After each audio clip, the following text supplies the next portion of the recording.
თუ არის ვარჯიშზე. მოგესალმებით კოლეგებო.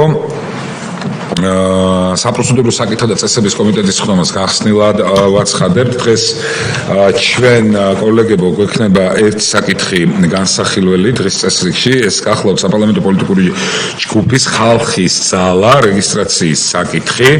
პირველ რიგში მხარი დაუჭეროთ დღის წესრიგს. მადლობა. ერთხმად მიღებულია, რომ გაცნობოთ არის შემოსული შესაბამისი განცხადება, სადაც პოლიტიკური ჯგუფის ხალხის ძალა, ანუ დარეგისტრირდა ახალი პოლიტიკური ჯგუფი ხალხის ძალა, რის გარშემოც ჩვენი კომიტეტის მიერ მოხდა შესაბამისი მოკვლევა, პროცედურა განხორციელდა, დადგენილი რეგლამენტით და ჩვენი კომიტეტის დებულებით და მე თქვენ გაგაცნობთ დასკვნის პროექტს. ამის შესაბამისი პროცედურის შემდგომ, რაც იქნა რა შედეგებამდე მივიდა კომიტეტი. კერძოდ პროექტი არის შემდეგი.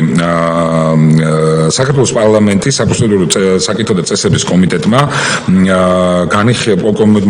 განიხილა საპარლამენტო პოლიტიკური ჯგუფი ხალხის ძალის რეგისტრაციის თაობაზე შემოსული განცხადება თანდათული მასალებით.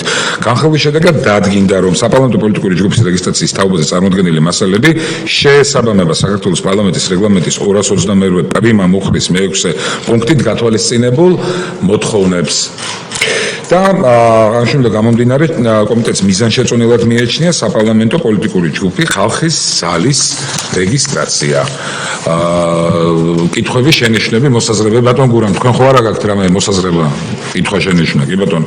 თუ კი ასეთი არ არსებობს, ვაყენებ საკითხს კენჭისყრაზე, ვინ არის მომხრე, რომ ხარი დაუჭიროთ დასკვნის პროექტს, კერძოდ ხალხის ძალის პოლიტიკური ჯგუფად რეგისტრაციას. ერთხმად არის მიღებული, დიდი მადლობა, სხდომა დასრულდა.